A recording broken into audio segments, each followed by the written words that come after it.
I've been working at Krause for over 20 years now, and I've been doing bariatric surgery for just as long.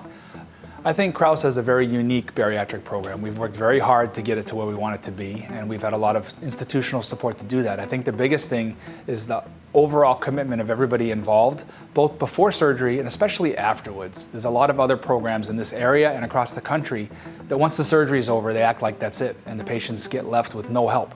We see our patients for life. We take on other people's patients, and the hospital supports us doing that. The surgery is a small part of a long journey. So having a hospital and a program that's committed to the lifetime support of these patients and anything that could pop up is really key. Everybody in the hospital now knows if there's a bariatric patient that has an issue, even if they're not sure it's related, they let us know so that we can be part of that person's care to make sure something's not missed. We have a dedicated floor of nurses that choose to be there to help take care of our patients because they're a unique patient population. They're not super sick when they're here. They're having an elective surgery, but they have very unique needs. Robotic surgery is advanced laparoscopic surgery. It's high definition laparoscopic surgery. It is still a surgeon-controlled laparoscopic surgery, but it allows us to use a tool that is more precise, better visualization, much better control, more dexterity, and it means for the patients a quicker surgery, less painful surgery, and a more successful surgery. Laparoscopic surgery was wonderfully successful for many years here. And so we actually improved on something that was already really darn good. From the first day we meet patients in the office, and we all try to meet them all the very first day, they always ask me, how long is this going to take? And I say the rest of your life, because the journey is not to surgery. Surgery takes 3 to 6 months to get scheduled, to get all the testing done and satisfy the insurances. And then we do the surgery, and the surgery takes 25 to 45 minutes. That's a small part of the journey. Really, the magic happens after that. We give them a good operation, we promise them that.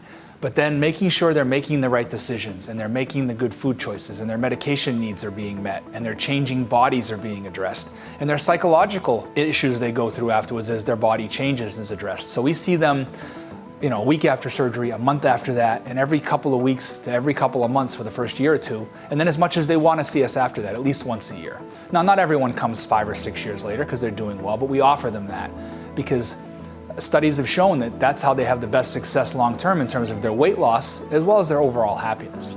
So we've seen so much improvement when they lose weight.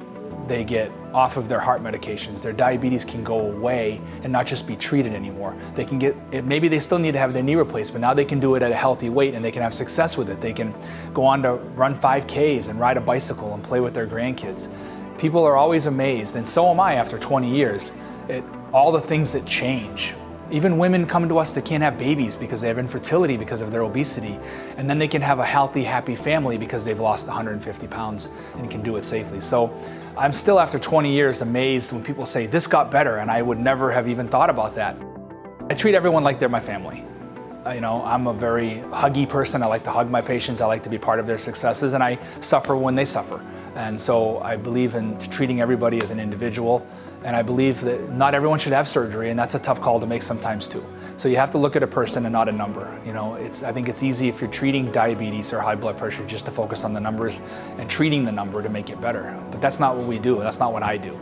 I think that you have to look at somebody and their social circumstances and their personal circumstances and their financial circumstances to help come up with a treatment plan that works for them. And that's why I don't operate on someone until I've seen them for 3 to 6 months. Even if the insurance has said I could do it faster, I won't. I never have.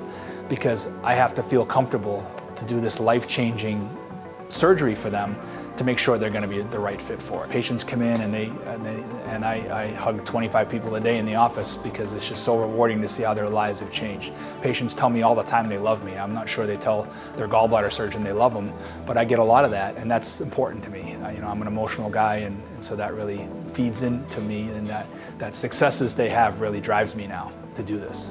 I could do any kind of surgery, and I enjoy taking out gallbladders and fixing hernias and stuff, but patients aren't as moved by that as they are by losing tremendous amounts of weight that was trapping them in a life they didn't enjoy.